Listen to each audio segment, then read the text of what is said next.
Bonjour à toutes et à tous. Ça fait un bail, hein. Ça fait un véritable bail, effectivement, que je vous ai pas fait une petite vidéo. Pour des raisons très simples. La rentrée est toujours de septembre à décembre pour nous, gestionnaires de patrimoine, une période très chargée. Je vous le confirme, ça l'est également. Je vais essayer de vous faire au petit déjeuner, là, vous voyez, avec mon café, une petite, euh, une petite revue de presse rapide des éléments essentiels de cette rentrée. Au niveau du cabinet, déjà, tiens, j'ai un alternant. Vous savez que c'est des choses qui me tiennent à cœur. J'ai un alternant qui a rejoint le cabinet, qui est en stage avec moi et qui est là pour un an en formation de gestionnaire de patrimoine. C'est un grand plaisir de pouvoir former des jeunes au métier. Et puis, j'ai des mandataires que je reçois encore aujourd'hui. Là. On se fait une petite messe. J'ai deux mandataires qui ont signé cette semaine, qui vont travailler avec moi, qui vont nous permettre de travailler sur le 44 et le 85. C'est un énorme plaisir pour moi de voir avancer le cabinet. Ça, c'est au niveau du cabinet. Au niveau du marché en général, je me suis marré, j'ai allumé la télé comme tous les matins pour moi, ma revue de presse, celle qui fait peur, là, la télévision, c'est BFM, c'est News, je zappe et je regarde un peu. Et puis, je tombe sur cette pub Matmut, là. Alors, Matmut, je ne sais pas s'ils ont peur des conseillers en gestion de patrimoine indépendant ou s'ils essayent de désacraliser le métier. S'il y a deuxième solution, tant mieux. Mais j'ai vu leur publicité, là, le gestionnaire de patrimoine fait peur, je m'habille sérieusement. Non, on n'est pas que des gens sérieux, on travaille sérieusement, effectivement, mais les clients peuvent en témoigner. On passe aussi des moments très agréables, humains, très important, le côté humain dans le métier. Bon, je ne sais pas pourquoi la Matmut fait ça. Bon, je trouve ça un peu bizarre. Bref, la Matmut, c'est du placement. Les placements, tiens, bah, on peut en parler rapidement ce matin. J'ai vu dans la presse hier qu'on avait eu une décollecte pour la première fois à nouveau depuis cette année sur l'assurance vie sur le courant du mois de septembre. Des collectes étonnantes. Alors, est-ce que les gens vont chercher dans leur trésorerie pour aller justement, et c'est le principe un peu, tiens, on va en parler cette nouvelle décision de la Haute Autorité de sécurité financière qui a vu, vous l'avez vu, inscrit désormais dans le marbre. Ce n'est plus une recommandation aux organismes de crédit, c'est une obligation qui va être inscrite dans le marbre, telle une loi.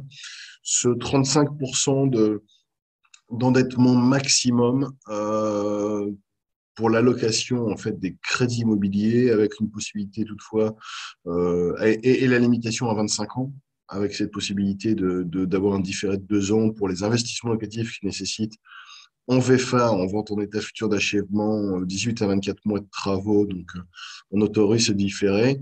Toujours est-il que la loi va désormais être inscrite par la Haute Autorité de sécurité financière. Les banques ne pourront plus, sauf dans une marge de manœuvre de 20% de la clientèle, euh, déroger à ces règles de 35% d'endettement.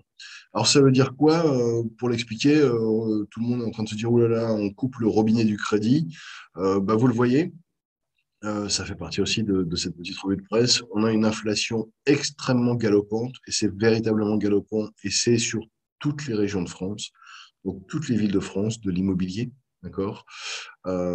Certains disent que c'est une bulle immobilière qui se crée. Je ne crois pas. Je crois qu'effectivement, les Français sont attachés à la pierre. On le voit dans les placements. Ça reste de loin le placement le plus conséquent, hein. L'assurance vie est historiquement de loin, hein, avec son fonds euro garanti qui permet de ne pas perdre d'argent. Mais derrière, aujourd'hui, c'est véritablement l'immobilier qui permet. Donc, la décollecte de l'assurance vie, est-ce pour aller chercher de l'investissement sur l'immobilier qui est devenu de plus en plus cher? C'est une vraie question.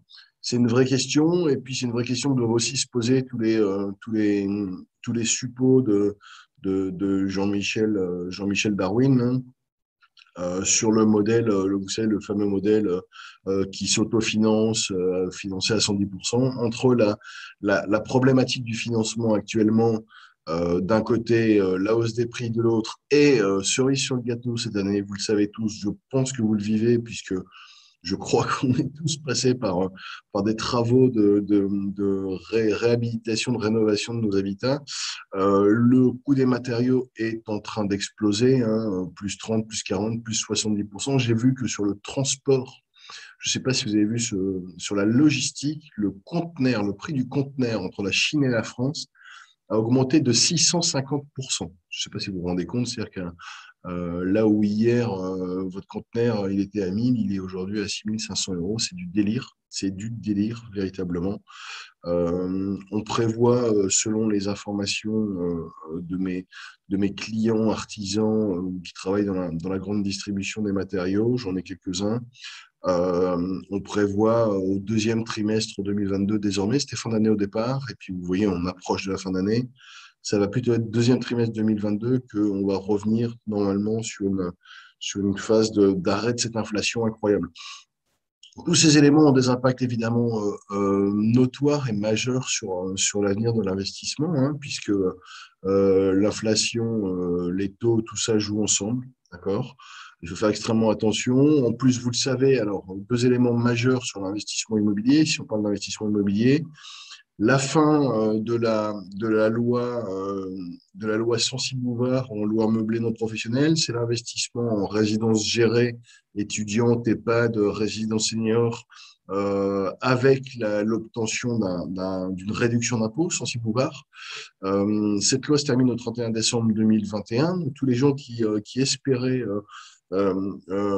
investir dans des résidences gérées de ce type pour pouvoir bénéficier d'une réduction d'impôt, urgent. Dépêchez-vous surtout. Il y a encore des biens. Peut-être que l'inflation a été moins importante, ça c'est de façon générale sur l'ensemble des programmes. Les programmes immobiliers, que ce soit Pinel, que ce soit le loueur meublé, qui sont actuellement en cours de vente, ne subissent pas encore cette inflation des matériaux. Ils subissent probablement la problématique, mais les grandes entreprises de bâtiment ont stocké quand même et ont pris de l'avance sur les stocks et commandent leurs stocks en avance apparemment. Donc normalement, les chantiers ne devraient pas être retardés. Néanmoins, les prix, de mon point de vue, ne sont pas aujourd'hui impactés. Il faut continuer à vérifier lorsque vous faites votre investissement les basiques immobiliers, localisation, localisation, localisation et la qualité des biens dans lesquels vous investissez. D'accord? Cette folie immobilière, elle nous frappe tous, on le voit, et puis le gouvernement a décidé ce gouvernement qui dans la partie logement, immobilier, développement durable, écologie, a décidé de mettre un grand coup de pompe dans le derrière de Pinel. Pas la ministre, la loi. Donc, on ne sait pas de quoi ce sera fait l'avenir. L'avenir, j'en ai parlé avec la Fédération des promoteurs immobiliers, un de ses membres, en tout cas, cette semaine. C'est un dur combat parce que on sent que ce gouvernement veut pousser pour de Normandie, hein, ancien ministre également, pour du de Normandie, c'est-à-dire du Pinel dans de la zone, dans de la ville, dans ces fameuses villes, cœur de ville, les 260 villes qu'il faut réhabiliter. Néanmoins, quand on regarde les programmes, je regarde encore cette semaine suite à cette discussion, je dois avoir 7 programmes sur toute la France et peut-être 50 lots en de Normandie ou Pinel réhabilité disponibles parmi les 40 000 lots que j'ai moi en portefeuille. C'est du délire. C'est du délire, ça veut dire quoi? Ça veut dire surtout que entre l'augmentation des coûts des matériaux, la législation qui oblige ces promoteurs à aller chercher de l'aéro 2020 extrêmement, extrêmement positive en termes environnementaux sur le papier, dans les faits, les promoteurs ne savent pas faire rentrer ça dans une équation économique qui fasse que les prix des logements seront toujours abordables et intéressants pour les investisseurs et même pour la résidence principale. Donc il y a ce frottement-là comme ça qui se passe entre la Fédération des promoteurs immobiliers et le gouvernement sur ces discussions-là, puisque le gouvernement veut terminer Pinel le neuf et puis veut faire du neuf réhabilité dans cet ancien. C'est extrêmement, extrêmement complexe comme dossier. Nous, on est bloqué pour les clients, on voit les stocks de produits qui descendent petit à petit, de moins en moins de choix. Donc, bon, vous avez reçu vos avis d'imposition, on ne s'est pas eu depuis, vous avez reçu vos avis d'imposition à votre retour de vacances, vous avez vu ça. C'est pour ça aussi que la période est extrêmement chaude pour nous. Entre tous ces éléments, le seul conseil que je peux vous dire, évidemment, vous allez dire, ah, mais non, mais évidemment, si vous aviez un projet en tête, si vous vouliez défiscaliser et ou investir, Ben écoutez, il ne faut pas perdre de temps parce que je pense que le moment est adéquat. En tout cas, il y a ces urgences de situation qui font que c'est adéquat. Le moral des Français continue d'être positif en cette rentrée, ce qui est extrêmement, extrêmement bon, d'accord? Et à nouveau, on le voit sur ces investissements et ces projets immobiliers. Nous, on a rentré au niveau du cabinet, je vous en avais parlé, des packs investisseurs justement, et c'est là qu'on s'est rendu compte de cette situation, des packs investisseurs pour aller faire de la chasse de biens à rénover, des accords avec des artisans pour pouvoir mettre en œuvre ces dossiers et pouvoir offrir effectivement des modèles qui, entre guillemets, s'autofinancent. Oui, ces modèles se financent en leur meublé amortissable. Ben, on se rend compte qu'aujourd'hui, avec le coût des matières et l'inflation du coût assez naturel qu'il y a eu sur les chantiers, les dossiers s'allongent, hein. Si c'est un projet que vous avez, n'hésitez pas à prendre le temps de le faire dès maintenant parce que les délais vont s'allonger au regard des coûts qui sont en place. OK. Dernier point extrêmement intéressant. Hier, là, vous savez, je vous en ai parlé, on a des formations annuelles obligatoires dans nos métiers, 14 heures obligatoires pour l'immobilier, 21 heures pour toute la partie assurantielle et finances en remise à jour par rapport aux lois de finances et aux lois, je suis pas du monde de la loi en France, qui sont mises en place. Point extrêmement important, je le rappelle à tous ceux, alors ça pique, moi c'est pareil, la première fois ça m'a piqué, la retraite. La retraite, il faut s'en préoccuper à partir de 45 ans. Alors là, j'ai sûrement perdu 30% de la population qui m'écoutait là. Tous les gens de 45 ans, et ça va pas et tout. Bon, préoccupez-vous de ça dès maintenant, puisque les solutions à mettre en place, on peut les travailler et on doit les travailler à partir de 45 ans. Commencez à regarder comment dire, votre statut au niveau de vos trimestres, d'accord, en fonction de l'âge auquel vous avez commencé à travailler, de votre expérience professionnelle. Vous avez tout ça sur votre compte retraite, d'accord? Donc, première chose, je sais, ça pique à 45 ans, mais il faut commencer à se préoccuper si entre nous, alors, je vais vous dire pourquoi ça pique, parce que moi, la première fois que je l'ai fait quand j'avais 45 ans, que j'ai cliqué dessus et que là, j'ai vu à l'époque 65 ans déjà. Donc, c'était il y a 3 ans, juste pour information. Donc, pour tous les gens de 45 ans, vous savez, on n'est pas si différents en âge. Ça pique un peu quand vous voyez 65, d'accord? Pour information, 3 ans plus tard, quand j'ouvre aujourd'hui, je suis à 67. Et ça fait peur. Donc, évidemment, peut-être vous êtes un workaholic et puis vous dites, bah, de toute façon, moi, je vais bosser jusqu'à 80 ans. OK. Néanmoins, quel que soit votre choix et vos possibilités, puisqu'il faut voir sur ce dossier cette capacité à cumuler retraite et emploi à côté, ce qui n'est possible sans plafond qu'à condition que vous soyez en taux plein, d'accord? Et pour savoir si vous êtes en taux plein et quand vous serez en taux plein, l'étude de votre compte retraite dès 45 ans, d'accord? On peut vous aider, vous accompagner sur ces éléments de retraite dès 45 ans. On a des solutions pour pouvoir effectivement vous accompagner, vous aider sur cette problématique de trimestre, voir ensemble quand va être effectivement votre date prévisible de sortie par rapport à ces trimestres, carrière longue, carrière courte. Est-ce que vous avez commencé à travailler plus ou moins tôt? D'accord? C'est extrêmement important de vous projeter parce que je pense qu'aujourd'hui, mon petit doigt me dit qu'aujourd'hui, en fait, la majorité des gens, bah, ils n'ont pas envie de rester jusqu'à 67 ans. Contraints, en tout cas, contraints, d'accord? Peut-être qu'ils ont envie volontairement de travailler, mais contraints, ils n'ont pas envie. Et du coup, la seule recommandation que je peux vous faire, c'est de travailler ensemble avec le bon conseiller en gestion de patrimoine pour pouvoir vous accompagner sur ces notions de retraite. Quand va arriver ma retraite? Quelles sont les options? Quelles sont les possibilités qui s'offrent à moi? Également en termes de placement pour aller chercher peut-être un complément de retraite si je dois sortir à mon taux plein. D'accord? Ou les mécanismes que l'on peut mettre en place pour effectivement faire en sorte que vous sortiez au taux plein véritablement. D'accord?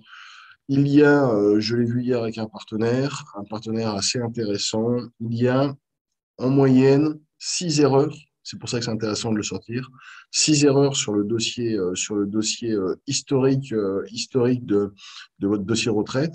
Donc, On le sort, on vérifie ces points-là, on regarde en détail, régime général de retraite, ARCO-Agir, et on vérifie tous ces points-là. Ça va être mon dernier mot, parce que ça commence à faire très long pour un petit déjeuner. Puis je vais prendre mon café aussi, parce que vous avez vu, je ne l'ai pas pris. À très bientôt, vous n'hésitez pas à vous nous contacter. Alors surtout, il y a un moment, essayez d'interagir un peu. Faites-moi des commentaires si vous trouvez que il manque des choses, s'il y a des dossiers sur lesquels vous voulez qu'on parle.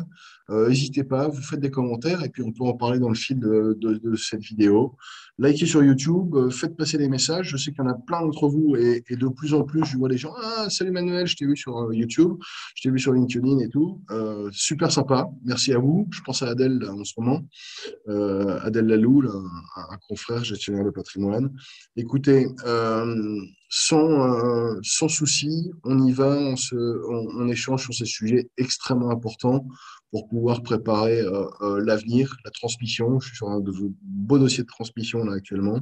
Voilà, n'hésitez pas. Et puis, tiens, un petit clin d'œil à la Matmut. Alors, eux, c'est la façon dont ils le disent. Moi, le logo, vous l'avez vu, alors je ne l'ai pas sous la main ici. Maison des patrimoines, pour tous, pour vous, c'est parce que pour moi, je me préoccupe de tous les patrimoines, d'accord? Donc, oui, je suis en chemise, souvent. Non, j'ai pas la cravate. Je peux la mettre si vous voulez, si ça vous fait plus sérieux. Néanmoins, on fait les choses sérieusement et pour tout niveau de patrimoine, d'accord? Je vais reprendre mon exemple de mon gendarme. Voilà, 1 200 € de revenus mensuels. Et néanmoins, l'envie de se créer un patrimoine, se créer un patrimoine immobilier, des revenus complémentaires. Voilà, c'est là-dessus qu'on accompagne aussi. Alors, soit, effectivement, aujourd'hui, cette configuration, et il a eu bien raison de le faire l'année dernière, mon petit gendarme, cette année, l'obtention des crédits vont être extrêmement compliquées. D'accord? Surtout si on n'est pas propriétaire, on est bien d'accord, les banques commencent à resserrer, parfois malgré elles, le tuyau du crédit. Mais rassurez-vous, l'avenir est quand même assez intéressant. On a des chouettes produits, des chouettes partenariats ici au cabinet. Donc, appelez-nous, contactez-nous. OK? Allez, ciao.